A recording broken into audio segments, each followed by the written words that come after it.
Suddenly, someone struck the back of my neck. I fell to the ground and lost consciousness. I had no idea how long I was out, but when I finally opened my eyes, I was startled to find myself surrounded by a group of wild monkeys, tossing beach sand over me as I lay there. Gradually, the monkeys retreated as I slowly sat up and looked around. The vast blue sea stretched out before me, but I felt a bit dizzy. I checked my pants pocket for the cell phone I had kept there earlier. Instead, I found just a piece of paper with the words "This is only a warning" and an opportunity scrawled on it. Alarmed, I folded the paper back up and pocketed it. Looking over my surroundings, I saw rows of coconut trees and other dense foliage behind me. I wandered toward the thicket to survey the area. Playful monkeys followed me, leaping from branch to branch as if urging me to follow them somewhere. Despite their calls, I returned to the beach where I had woken up. I didn't want to get lost in this unfamiliar forest, especially with the sky growing dark. I shouted for help, hoping someone else might be on this beach. Yet, there was no sign of anyone. Hunger and thirst clouded my thoughts. Surviving in this strange place dominated my mind, but lacking any survival skills made it even more daunting. Accustomed to buying instant food when hungry, this situation seemed challenging. With determination, I continued along the beach, searching for climbable coconut trees. As darkness enveloped the beach after sunset, whether from hunger-induced hallucinations or not, I glimpsed several people warmed by a campfire. Drawing closer, a small eatery emerged with food and drinks. A young woman dressed like an office worker waved at me. Feeling fortunate to find others here, I saw clearly now 4 people gathered around the small fire. The woman greeted me cheerfully despite looking pale. "Hey, just arrived?" "I'm Dewey," she said, tugging my arm toward the group. I smiled but couldn't shake a sense of oddity. Introduced to Rudy, a charismatic leader waving at me, Rita, a corporate secretary, along with Mr. Soul and Mr. Mammoth, personal driver and office assistant, we all settled in to enjoy the setting. Out of the blue, Mr. Mammoth presented a tray of instant noodles and a warm cup of tea. Driven by irresistible hunger, I ate heartily without much thought about where the noodles came from.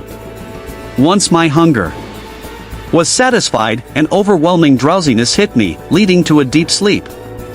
The next morning as sunlight streamed in, I awoke only to realize the place looked different from the night before.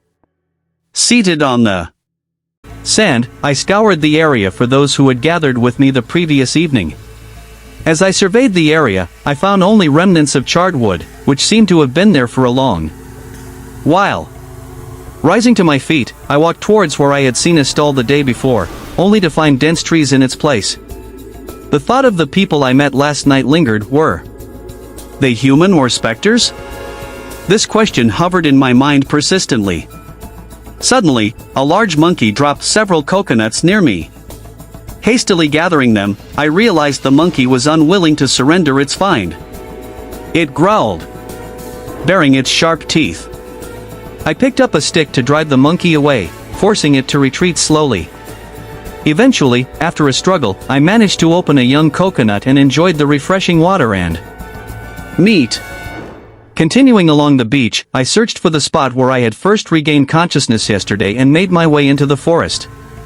After hacking through thick underbrush for a while, a putrid stench hit me like something decomposing. Holding my nose, I followed a path that slowly revealed itself.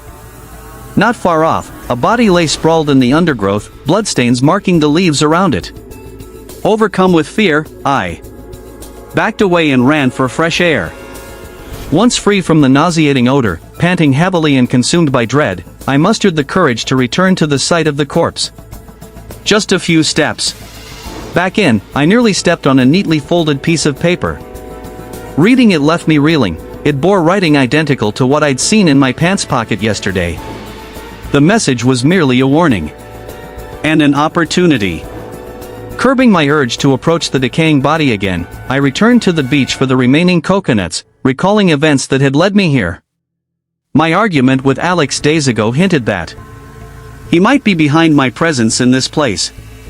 Our dispute, which Anga, Alex's brother, also witnessed, set me pondering who might have abandoned me here with cryptic messages.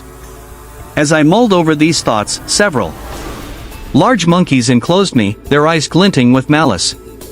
Abruptly, one lunged at me, soon joined by others. Reacting instinctively, I dashed toward the water and plunged in. The monkeys retreated once I reached the water, though their furious glares stayed etched in my memory. As I resumed walking along the shore, recalling last night's meeting spot, I noticed someone entering the bushes.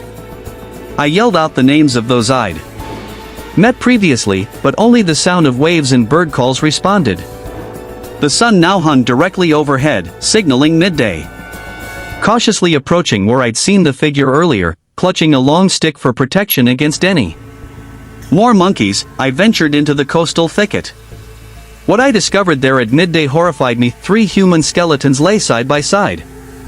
I was shocked when I stumbled upon the 3 human skulls. Swiftly, I broke into a run, pushing my way through the thick brush and tall grass that obstructed my path. Driven by sheer fear, as if chased by a ghost, I ran until I plunged into the seawater. At the beach. Gasping for breath, I choked after swallowing some salty water. In my disorientation, I climbed onto a large rock and lay down on it. The stinging pain I felt steadily eroded the spirit in my soul as my eyes drifted shut. Images of my loved ones filled my mind. They were probably searching for me right now, I thought. I cannot give up. I don't want the child in my wife's womb to be born without knowing his father. I sat up again, gazing at the vast ocean spreading before me. My faith is greater than this place, and I believe his help is even more expansive than this ocean, I muttered to myself, trying to muster courage and strengthen my resolve, convincing myself that what I found earlier wasn't a ghost or some spirit but rather humans who passed away, with their remains left in neglect.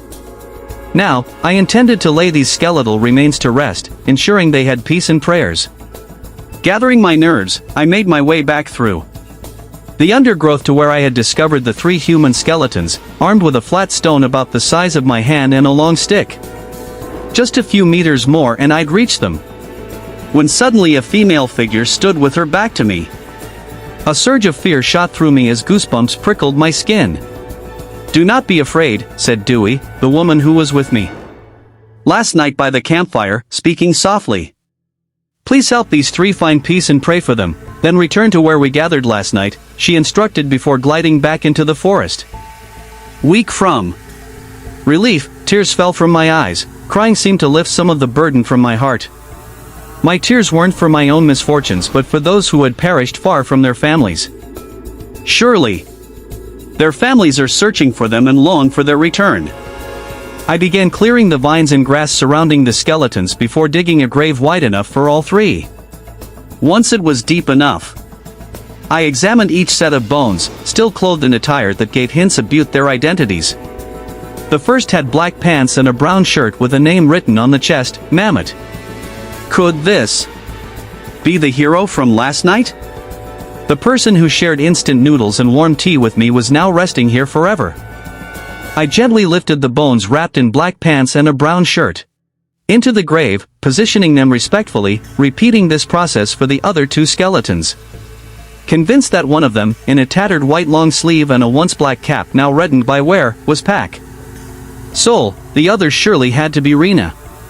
After filling in the grave and completing their final rites, I prayed silently for their souls to find peace. May you pardon these souls, O God, and accept all their good deeds. Amen. Despite overwhelming exhaustion and thirst, I left their resting place and headed back towards the beach as Dewey had asked. It felt as though I was walking through unfamiliar lands, somewhere I'd never seen in the past 2 days. Suddenly, an unmistakable voice called out to me. "Hey, over here," said a girl who seemed familiar to me. Pushing aside all remaining fear, I walked towards Dewey, who was seated at a table with a welcoming demeanor, her smile obscured by her pale countenance as she asked, "What is your name?" To the west was a suitable resting place for Dewey. As I followed the monkeys, they seemed to create a path, almost like guiding me with a silent understanding. The clearing beyond the bushes had a serene air, where sunlight dappled through the leaves, casting gentle patterns on the ground. Reflecting on the strange events, I realized this island held more mysteries than answers. Dewey's words from the previous night about the island's secrets lingered in my thoughts. Could her fate have been tied to the island itself? And what history did these creatures know that escaped human understanding? As we prepared the ground for Dewey's burial, I felt a sense of duty to honor not just her memory, but all those who had perished here. The items left behind by the monkeys were reminders of past struggles and possible resilience. It was a solemn moment shared in silence with my unlikely allies. The ritual concluded as a gentle breeze swept through, almost as if the island were acknowledging our actions. I looked around at the gathered monkeys and nodded in thanks. They had guided me, and, in some way, perhaps offered protection during my time here. With gratitude and a lingering curiosity, I decided it was time to move on from this mysterious island. The shadows had lifted slightly, but I knew its secrets might forever remain a part of its allure. Walking along the path that led away from the encampment, I felt a renewed connection to nature and a deeper appreciation for life's enigma. The location, designated by the village head, was ideal for burying Dewey. I began to dig using the same stone from yesterday's burial of Pack Soul, Pack Mammoth, and Rita. Carefully, I made a long, narrow hole that was sufficiently deep. The village head helped remove the stones within the pit. Meanwhile, 4 other monkeys wandered off, leaving just me, the village head, and a female monkey. As I dug, I questioned the village head, who was also in the pit with me. I wanted to know more about Dewey and the 3 human skeletons I had buried the previous day. The village head remained silent, seemingly unresponsive to my attempts at small talk. I asked if the female monkey was his mate. He patted his chest in response, a gesture that made me smile at his amusing behavior. What if I took your partner? I joked with laughter. The village head leapt to embrace the female monkey, shouting playfully. Just kidding, I said, chuckling with relief. Soon enough, the grave for Dewey was ready, and I headed to the shack to collect her bones. Before that, I noticed several green coconuts among the items left by the monkeys earlier. The village head and his partner approached them and offered one to me. Then his mate handed me a folding knife with the initial D. I turned it over, speculating it belonged to Dewey, considering the faint initials. As the sky grew darker, I finished burying Dewey's remains without any complications. I crafted a marker from wood, inscribing Dewey's name atop a shell from the young coconut I had consumed. Alone in that place, I no longer felt fear despite the departure of the village head and his troop. I gathered dry twigs to create a campfire for the night. After completing my new bedding, my thoughts drifted back to who might have abandoned me here. As I pondered over who it could be, I fell asleep on a bed of warm grass and fresh green leaves. As the sun nearly dipped below the horizon, a white ship with a red-white flag approached the beach. From it disembarked a young couple in an inflatable boat heading toward the shore. My vision was slightly blurred at that moment, so I wiped my eyes. The pair strolled along the shoreline hand in hand. I believed I recognized the young man and greeted him, Masanga. Thank goodness someone finally arrived on this island. Strangely though, Masanga appeared younger than he did just days ago and seemed unaware of my presence. Suddenly, my head started spinning and my sight became blurry again. I called out for help to Anga but received no acknowledgement from him or his companion. I overheard Masanga saying his father forbade them from being with Dewey. Tensions peaked as Anga struck Dewey until she lost consciousness, leaving her stranded on this island along with a folding knife and a box of matches. In shock and trying to aid Dewey, my head throbbed again and my vision began fading once more. My vision blurred momentarily. As my condition slightly improved, the woman who had seemed unconscious earlier suddenly disappeared. The scene around me shifted, revealing Mr. Soul and Mr. Mammoth already present on the beach. Despite their gaunt figures, they appeared to be laughing and joyful. Nearby, a small boat landed, and several people disembarked. As they approached the area where the two men stood, gunmen opened fire on Mr. Soul and Mr. Mammoth. After they fell, their bodies were dragged into the dense forest, left abandoned among the underbrush. I felt overwhelmed by the brutality I witnessed. I cried out loudly, but my head grew dizzy once more, and my vision clouded. Like before, I saw Rudy Iqbal, Rakhmat, and others who met tragic ends on this island. In the final part of my vision, the woman reappeared with a small monkey cradled in her arms. She cared for it as if it were her baby. It seemed she no longer concerned herself with escaping from the island. When the monkey reached adulthood, the woman lay frail inside a hut she constructed, her body thin and hair disheveled. The monkey stayed by her side, gently stroking her back until she took her last breath. I awoke drenched in sweat, fear still encompassing me. To my surprise, I found the village leaders surrounded by several island monkeys sitting around me. It seemed they had been keeping watch for my safety against other animal threats. Once I was seated, the leader asked some of his followers to step back a bit. One of them brought a young coconut for me. I accepted it gratefully and gave him a nickname. "Thank you, Coconut," I said while looking at him. Coconut grinned, showing his teeth, and started jumping around. Seeing this behavior, the leader approached him and tapped his head gently. Startled, Coconut slowly retreated with a bowed head, watching me from a distance. When dawn broke, one by one, the leader's followers departed until only the leader, his wife, and Coconut remained with me. "Do you know where the others who have passed away are buried here?" I asked while looking at the leader, who then took my hand and led the way. His wife and Coconut followed closely behind us. The leader guided me to another part of the island, clearing thick bushes as if making way for us to proceed. We finally reached a hollow stone covered in vines and dried leaves. The leader swiftly removed the dry branches and leaves concealing the opening. Without further instruction, some of his followers who had just arrived immediately lent a hand. However, I noticed that Coconut and his wife were no longer present. I assumed Coconut might be out searching for more fresh coconuts for me. Once the hole was cleared of vines, a pile of human skeletons became visible inside once again. Unlike yesterday, today's burial task was significantly more complex. We had to carefully lift each bone from the hole with assistance from the leader's troop. Once everything was laid out on the ground, I meticulously arranged the bones in their rightful order, 5 human skulls with their tattered clothing after an entire day grappling with these relics devoid of any fear. Finally, we managed to bury them all in one shared place, marking each headstone individually. Exhaustion made my eyes heavy with sleep. Just as I began to drift off, Dewey woke me with a gentle pat on my shoulder. "Why are you sleeping here?" Dewey asked cheerily as always. "It's dangerous here. Do not wait for a savior to come.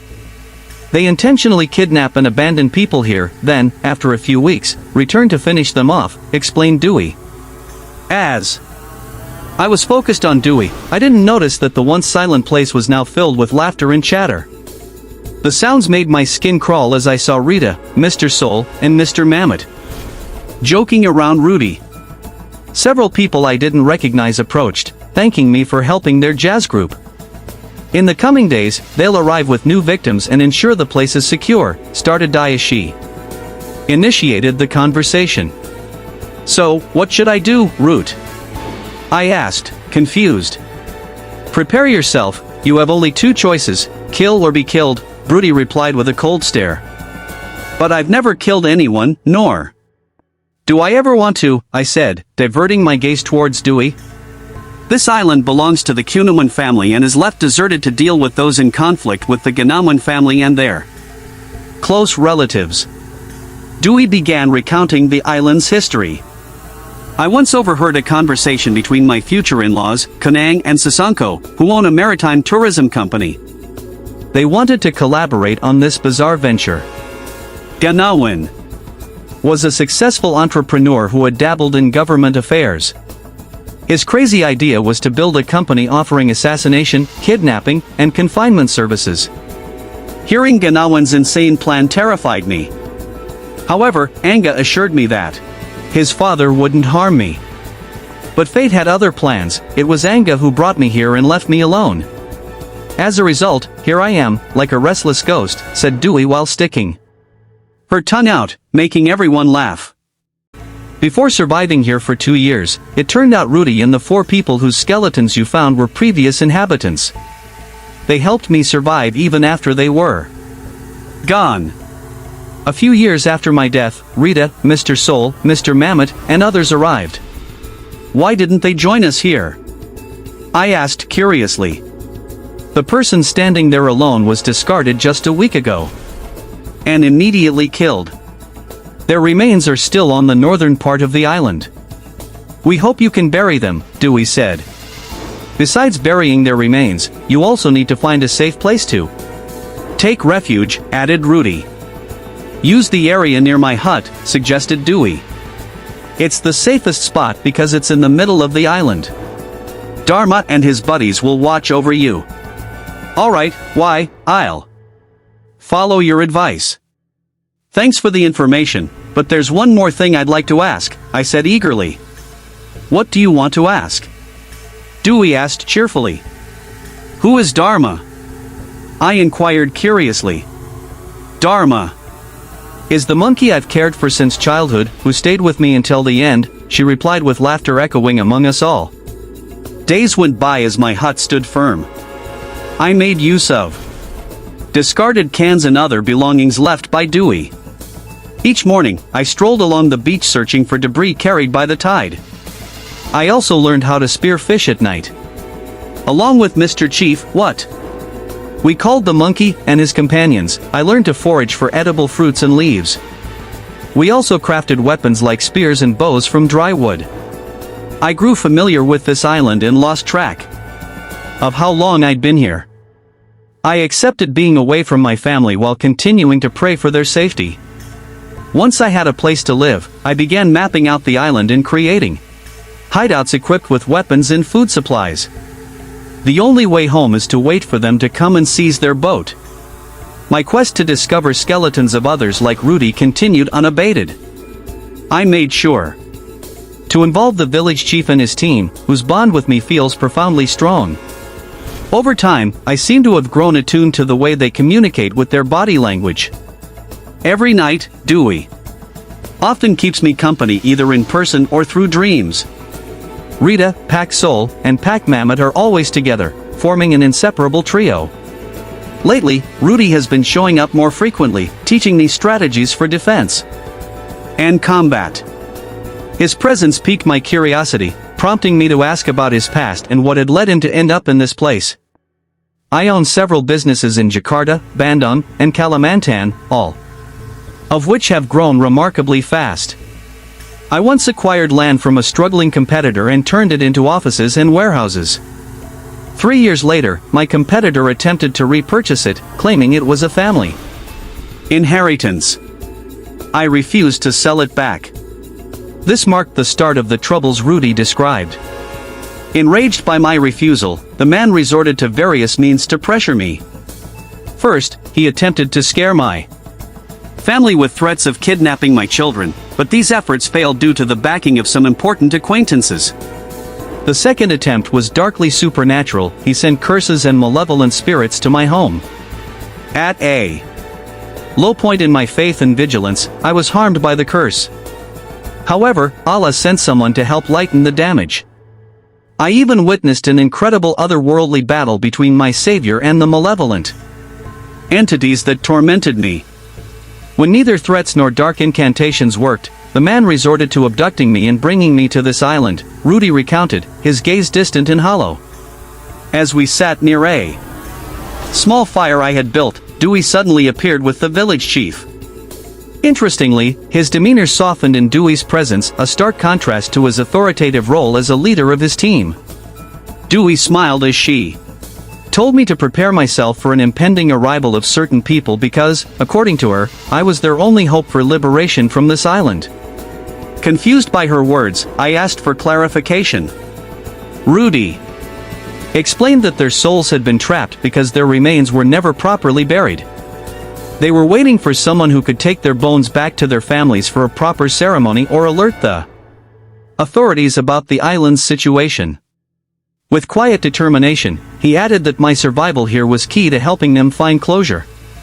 In response, I assured Rudy that I would do everything in my power to help. The next morning after sunrise, Rudy instructed me to head east across the island and mark the path by carving signs into tree trunks along the way. He emphasized measuring how long it would take to reach the eastern shore while being mindful not to disturb the surrounding environment. He gave further advice: use the sun as your guide during daylight hours but rely on landmarks like large trees when clouds obscure the sky. At night, he warned, it's best to stay put and avoid traversing such a small island in the dark. Dewey suggested asking Dharma and his small group to accompany us on this journey. By dawn, everyone was ready. Paklura stood ahead with Coco at his side, while two monkeys whose names I hadn't yet decided hovered nearby. Coconut approached me with a fresh coconut for breakfast before we embarked on our trek as instructed by Rudy the previous night. Paklura took charge as leader, while Melon and Kentang guarded the rear as our sweepers. Ever vigilant from above, Coconut scanned the surroundings for danger. After 3 hours of walking, I began to hear faint sounds of ocean waves crashing in the distance. It seems the beach on the eastern side of this island is coming into view. As our team was nearing the area, a coconut suddenly fell from a tree, rolling along with another monkey right in front of me. Shortly after, I heard a growling sound from Paklura, who was slowly making his way to my left. Melon dashed towards me, clutching my leg tightly, while Kentang headed back to where we came from. Frustrated by Coconut's struggle against its opponent, I swung a pointed stick at the unfamiliar monkey. Subsequently, Coconut ran towards me and climbed onto my shoulder. We were then left bewildered, searching for Paklura, who had suddenly disappeared from sight. Courageously, Melon sprinted towards the beach when the sound of chattering monkeys filled the air, and I chased after Melon with Coconut still perched on my shoulder. At the beach's edge, we saw Paklura engaged in a fight with a large-bodied young monkey, surrounded by their troop. In short, Paklura managed to win the fight with the help of his companions who were mere spectators. The defeated young monkey submitted and followed us. Now their troop is led by Paklura, the old monkey from the western island. What amused me was when Kentang returned with two friends to meet Paklura. Apparently, he went looking for reinforcements, I thought, after the sun passed overhead. I prompted the island exploration team to return to the starting point of our journey. Now, I have assumed leadership while Paklura and his troop traverse through the trees. After days of mapping the area, I have truly mastered this region.